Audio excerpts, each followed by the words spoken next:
Hello friends, देख सकते हो ये 15-12 का सेल्फ मोटर है। ठीक है, इसका क्या है, जो पेनियन जो है इसका स्लिप हो गया था। ठीक है, तो देख सकते हो इसका लोकेशन बता दे रहा हूँ। BS6 से गाड़ी है 15-12। ठीक है, इसका लोकेशन सेल्फ का यहाँ है। ठीक है, मात्र अपने को एक नट खोलने के लिए पूरा ये सब काम जाम खोलना पड़ा है। देख सकते हो ये, देख सकते हो ये मात्र एक नट खोलने के लिए तो पूरा काम जाम खोले हैं अपन। देख सकते हो ये जो पानी वाला सर्कुलेशन रहता है यहाँ लगे रहता है सेल्फ के पास।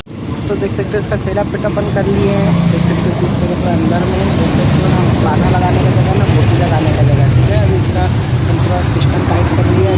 तो चालू करके देखेंगे अपनी गाड़ी चालू हो रहा है कि नहीं। ठीक है दोस्तों, चालू चालू हो गाड़ी। बंद कर, अभी एक बार और मार के चेक करेंगे।